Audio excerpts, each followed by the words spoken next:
हरि ओम। आज मातृभाषा कलंस को समस्त को स्वागत और हार्दिक अभिनंदन। पूर्व कालांश आम मंगलमय वैला उषा कविता किसी अंश आलोचना करथिले।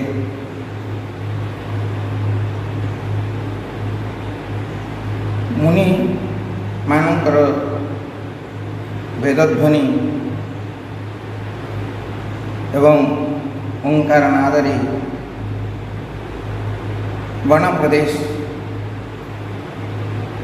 प्रकंपित होइछि।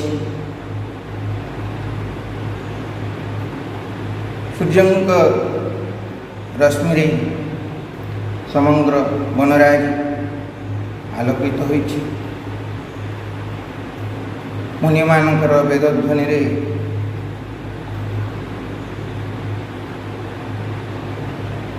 ध्वनिर गति वेद ध्वनिर गति गगन को भेद करी वैकुंठपुर रे विष्णु श्रवण होइछि। तत्सहित पातालपुर रे अनंत वासुदेव कर्णस्पर्श करिछि। सेही मंत्र बल समग्र जीव जगत सतेज होइछन्ति। जीवन सत्ता फेरी आसीछि। शरीर रे बल वृद्धि होइछि एवं सीतांकर चेता फेरी आसीछि। निद्राभंग होइछि। से समय अनुकंपा नामनी तपस्विनी ब्रह्मचारिणी सीता को डाकिछन्ति एवं सीता आसन उदित हुई वीर रामकर मृत्यु को शोक जर्जरित चित्तरे चित्रित करी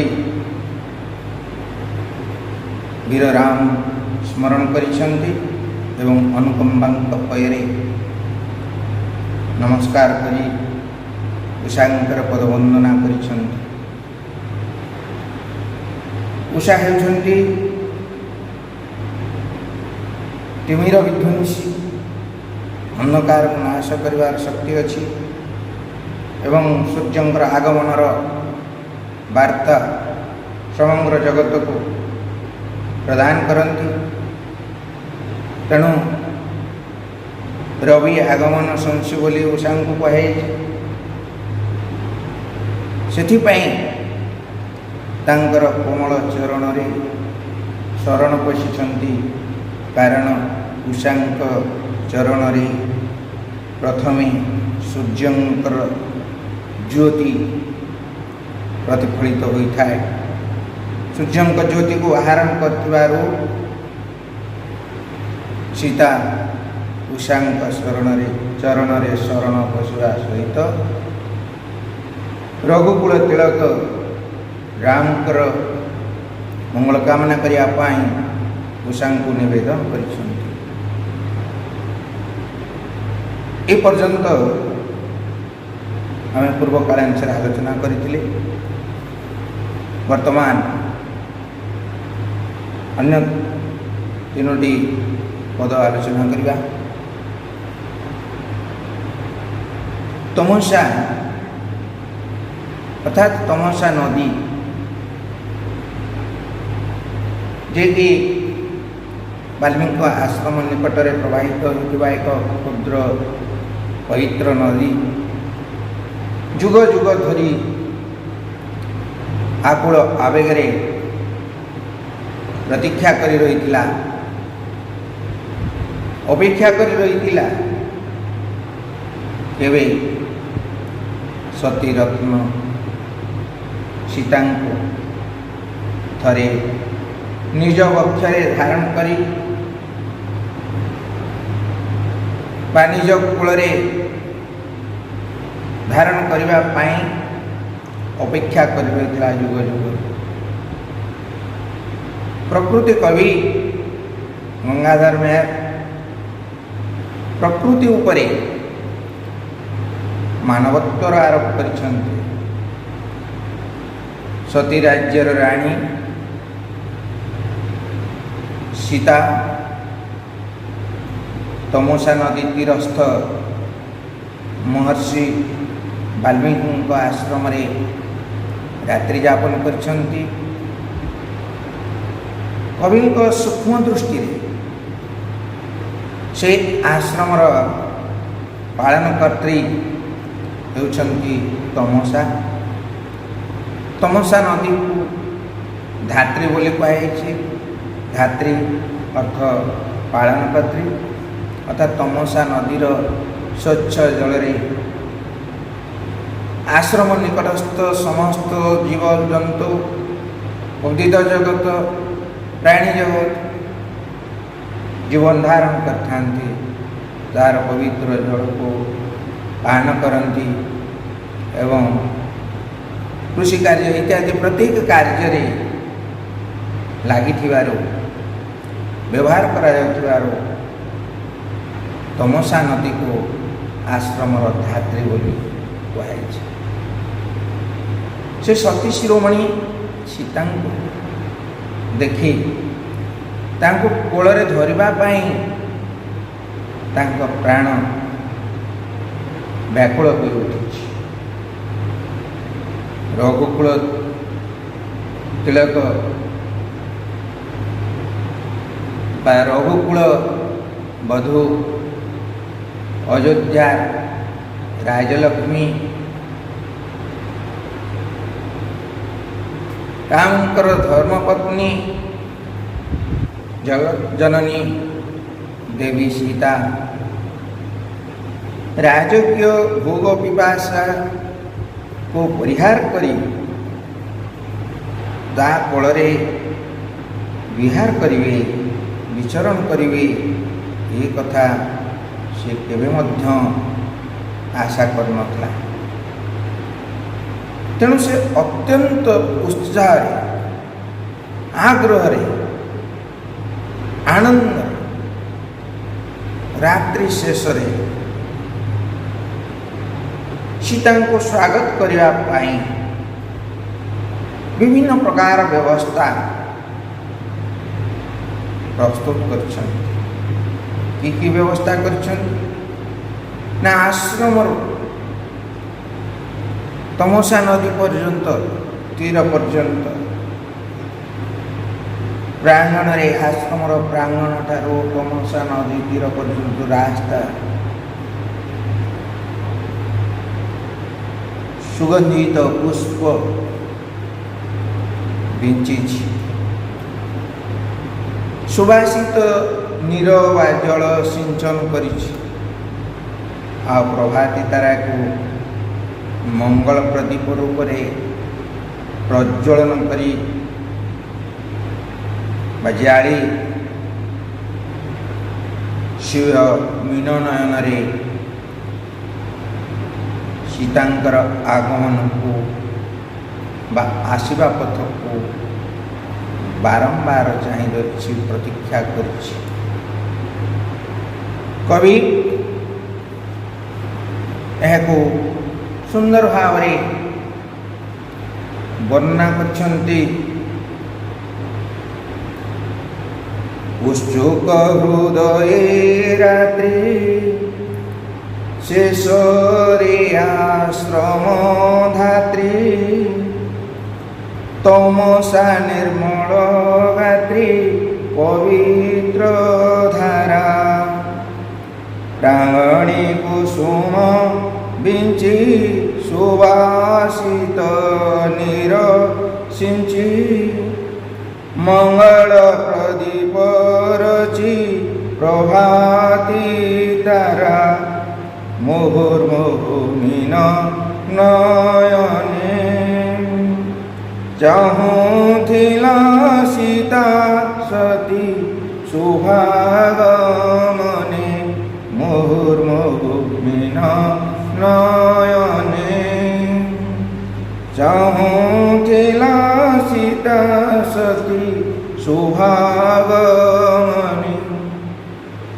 बारंबार बारंबार अपलोक नयन रे मीन नयन रे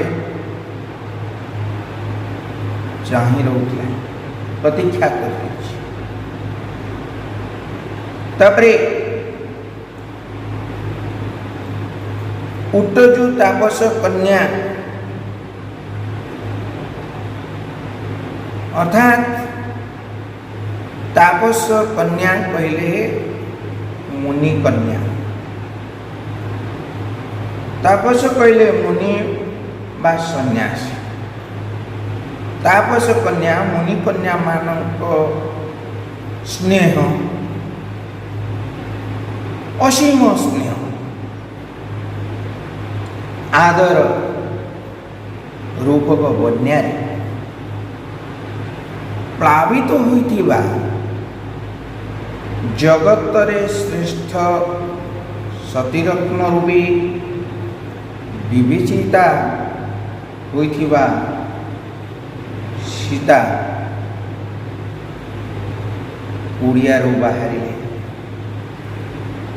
तापस कन्या मानक गहन रे आदर रूपक बन्या इति आदर इति जत्न सीता करुचंती। जड़े नवागत अतिथि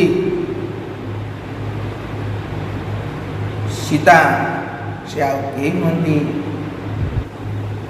अयोध्यार प्रजानुरंजन राजा पुरुषोत्तम भगवान श्री रामचंद्रंकर धर्मपत्नी आज वाल्मीकि आश्रम रे आश्रिता। तांको पाई ऋषि वाल्मीकि एवं आश्रमर जेते मुनिकन्या तपस्विनी समस्ते आनंदित उत्फुल्लित। तेणु समस्त मनरे अपार स्नेह जात होइछि। समस्ते आदर करुछन्ति। आउ से मानकर गहन रे तमसा नदी को स्नान करबा पाई सीता उट्टजु कहले कुड़िया बा कुटीर से कुड़ियारू बाहरिले। सती सीता जानकी मुनिकन्या को अनुकंपांक गहन रे स्नान निमंते स्नान पाई तमसा नदी तीरे बा तीर रे जेतेबेले आगमन करिसंती सेतेबेले तमसा तार तरंग कर रे अर्थात तरंग रूपक कर तमसा नदीर हस्त होछि तार ढेउ बा तरंग कर कहले हस्त तरंग रूपक कर रे सती कोଳରେ बसाई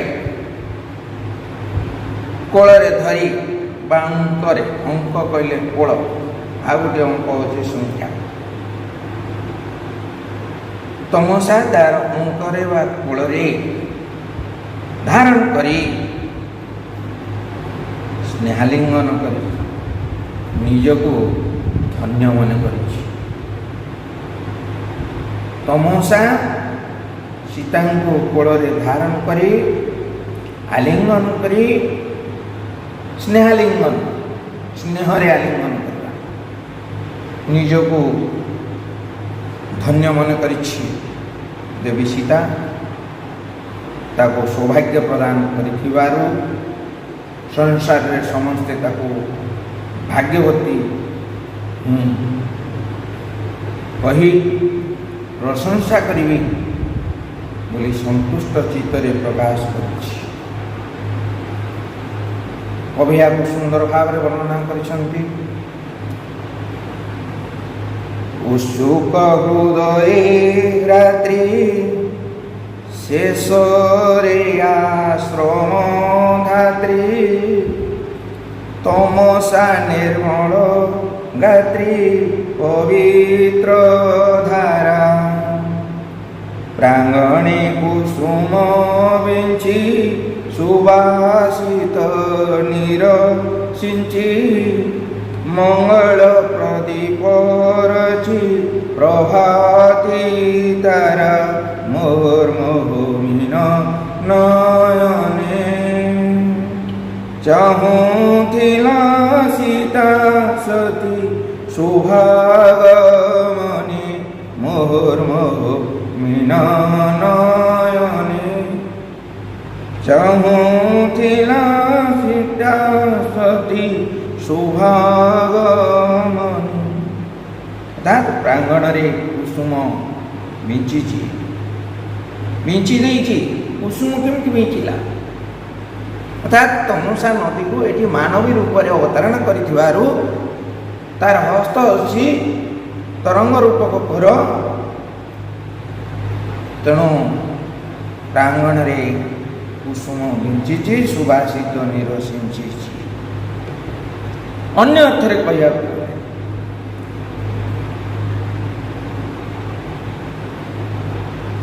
शरत ऋतुरे शिशिर पाद हुए अनेक पुष्प राति रे झड़ी पड़ी था। वृक्ष नदी तीर रे अनेक फूल गछ आश्रम ठारू आरंभ करी नदी तीर पर्यंत रास्ता रे मंदिर रे ईश्वर पूजा अर्चना फूलर आवश्यकता होता है। तेणु वाल्मीकि आश्रम ठारू तमसा नदी पर्यंत रास्तार उभय पार्श्व अनेक प्रकार पुष्प वृक्ष लगाए जाए। से वृक्षर रात्रि झड़ी पड़ी फूल गुड़िक पवन उड़ी आसी रास्ता उपर पड़े तो रात्रि शिशिर पात हो रास्ता विजड़ित हो जड़ी जा फूल गुड़िक जड़ी जा। कवि आपको कल्पना कर तमसा नदी सीतांकर आगमन चलापथरे कुसुम बिंची देइछन्ति सुवासित नीर सिंचिछन्ति जेमती माता सीतांकर पद को आघात करने नहीं। एक स्वागत संवर्धना ज्ञापन करने प्रभाती तारा को दीप रूप जाली देइछन्ति आकाश रे प्रभाती तारा तमसा नदीर जल तार ज्योति प्रतिबिंबित होउछि। कवि यहाँ वर्णना करछन्ति प्रभाती तारा को तमसा नदी दीप रूप सीता को स्वागत करने सुंदर व्यवस्था तमसा नदी करिछि जने अतिथि को स्वागत करने।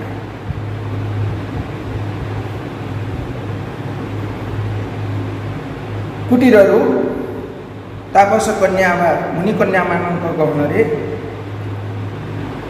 से दिन मुनिकन्या मान मन में अपार आनंद कारण से दिन स्नान थिला एक अनन्य कारण सीता से गहन स्नान करने सीता समस्ते धन्य होती मुनिकन्या माने अनुकंपा गहन चलिए कुटीर बाहरी तमसा नदी तीरे तीरे तमसा नदी को स्नान करने सीता आगमन कर सीतांकर आगमन रे तमसा नदी आनंदित ତମସା ଧାର ବହନେ କଲେ ଗମନ ଚାଲେ ସତୀଙ୍ଗୀ ତମସା ଅଙ୍କରେ ଅଙ୍କ କହିଲେ କୋଳରେ ସତୀ ସୀତାଙ୍କୁ ତମସା ନଦୀ ତାର କୋଳରେ ତାର ବକ୍ଷରେ ଧାରଣ କରିଛି ଏବଂ ସ୍ନେହରେ ନେଇକି ଆଲିଙ୍ଗନ କରିଛି। ଧନିମା ନବା ତରଙ୍ଗ ଢେଉ ସୃଷ୍ଟି ହେଉଛି ଜଳରେ ପବନ ସୁଲସୁଲ ପବନ ବହୁଛି ଏବଂ ନଦୀରେ ଢେଉ ସୃଷ୍ଟି ହେଉଛି ଚାରିକର ଖେଳି ଯାଉଛି ଦୁଇ ପାର୍ଶ୍ୱକୁ କବି ସୁନ୍ଦର ଭାବରେ ବର୍ଣ୍ଣନା କରୁଛନ୍ତି। ତମସା ନଦୀ ତାର ତରଙ୍ଗ ରୂପକ କରରେ ସୀତାଙ୍କୁ ସ୍ନେହାଲିଙ୍ଗନ କରୁଛନ୍ତି।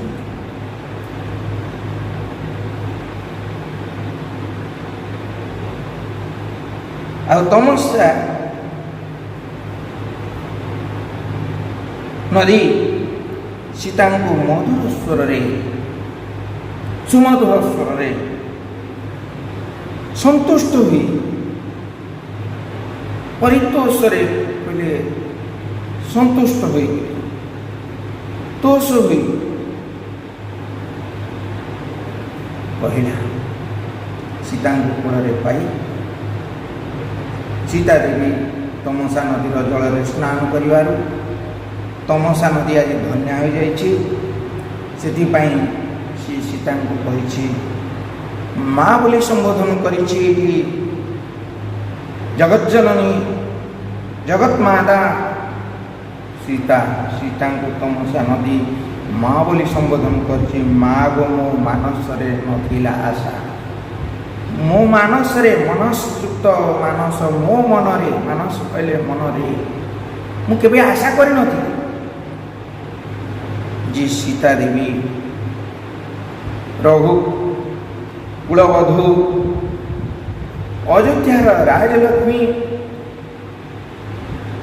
ଦେବୀ ସୀତା ରାଜକୀୟ ଭୋଗ ପିପାସାକୁ ପରିହାର କରି ତ୍ୟାଗ କରି ତାହା କୂଳରେ ଆସି ବିଚରଣ କରିବେ ଆଉ ତା ଜଳରେ ସ୍ନାନ କରିବେ ଏ କଥା ସେ କେବେ ସ୍ୱପ୍ନରେ ସୁଦ୍ଧା ଭାବିନଥିଲା ବା ଆଶା କରିନଥିଲା। ତେଣୁ ସେ ନିଜକୁ ଭାଗ୍ୟବତୀ ବୋଲି ମନେ କରିଛି। ତାକୁ ଏଥର ସମସ୍ତେ ଭାଗ୍ୟବତୀ ବୋଲି କହିବେ, କେହି ତାକୁ ଆଉ ନିନ୍ଦା କରିବେ ନାହିଁ ସଂସାରରେ। ସୀତାଙ୍କ ଯୋଗୁଁ ସେ ଆଜି ଧନ୍ୟ ହୋଇଯାଇଛି, ନିଜକୁ ଭାଗ୍ୟବତୀ ସୌଭାଗ୍ୟବତୀ ବୋଲି ମନେ କରିଛି। ତାଙ୍କୁ ସୀତାଙ୍କୁ ପ୍ରଶଂସା କରିଛନ୍ତି, ବହୁ ପ୍ରଶଂସା କରି କହିଛନ୍ତି ମା ଲୋ ମୁଁ ତ ଲାଗି ଆଜି ଧନ୍ୟ ହୋଇଗଲି, ନିଜକୁ ଭାଗ୍ୟବତୀ ବୋଲି ମନେ କରୁଛି। ମୋତେ ଆଉ କେହି ନିନ୍ଦା ଅପବାଦ ଦେବେ ନାହିଁ। ସେଥିପାଇଁ କବି ସୁନ୍ଦର ଭାବରେ ବର୍ଣ୍ଣନା କରିଛନ୍ତି। ଅମୃତ ମଧୁର ସ୍ୱରେ ଭାସିଲା ପରିତୋ ସରେ ମାଗୋ ମାନସରେ ନଥିଲା ଆଶା, କରିବ କେବି ହାର ରାଜଲକ୍ଷ୍ମୀ ହୃଦ ହାର, ସୀତା କରି ପରିହାର ଭୋଗ ପିପାସା, ଭାଗ୍ୟବତୀ ମୋତେ ସଂସାରେ ବୋଲିବେ তো ଯୋଗୁଁ ଏକା ପର ସଂସାରେ, ଭାଗ୍ୟବତୀ ମୋତେ ସଂସାରେ ବୋଲିବେ তো ଯୋଗୁଁ ଏକା ପର ସଂସାରେ। ତମସା ବା ତମସା ନଦୀ, ତମସା କହିଲେ ତମସା ନଦୀ। ତମସା ନଦୀ କହିଛି ଯେ ପୂର୍ବରୁ ମନ୍ଦାକିନୀ ବା ଗଙ୍ଗା ଏବଂ ଗୋଦାବରୀ ନଦୀ ସହିତ ସେ ସମସ୍ତ ଗୁଣରେ समान था, समस्त गुण रे समान, मात्र सेमाने पूर्वरु सीतांकर पदधत्त करी तांको अंग सौरभ को निज देहरे धारण कर पारिथिबारु सेमाने निजको भाग्यवती रूपे विवेचिता होइछन्ति। सेही सौभाग्य किंतु तमसा पक्षे जुटी नथिला। तमसा भाग्य रे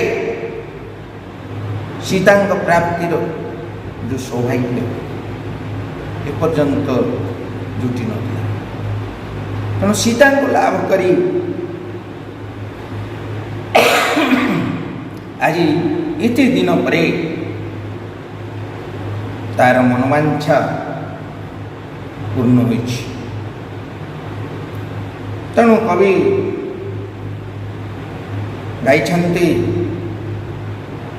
मंदाकिनी गोदावरी शेषोणे मो शरीर तथापि वर्धन करिछन्ति गौरव लभितो पवित्र पद बहि अक्षय संपद दिविशद पद प्रद अंग सौरभ ताहा थिला मोर वांछित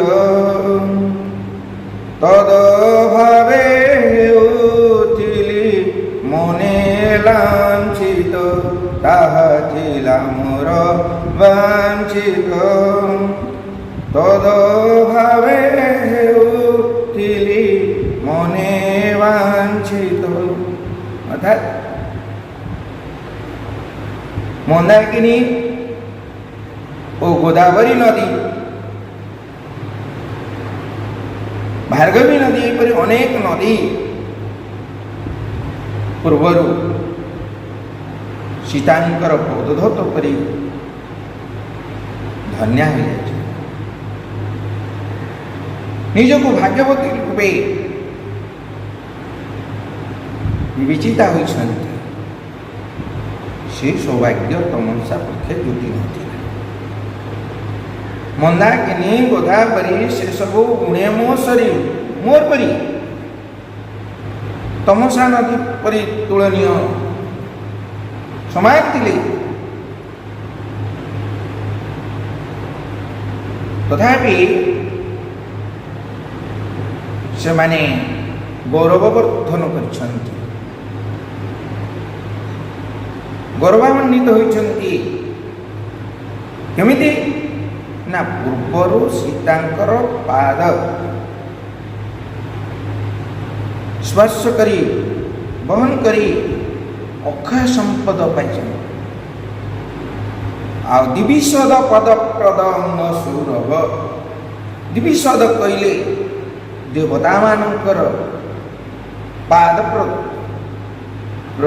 अंग सौरभ बासना से सब तमसार मध्य वांछना थिला, इच्छा थिला, वांछित थिला तमसा नदी। तेणु ताकू न पाई से लांछित अपमानित होउथिला।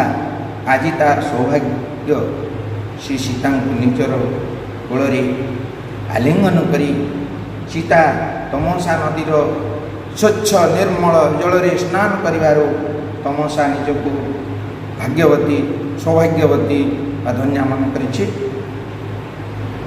यार प्रश्नोत्तर करिवा। एटी विषय को समाप्त करुछि।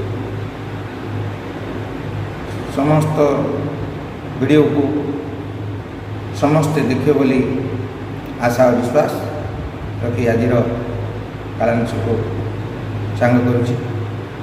धन्यवाद, नमस्कार।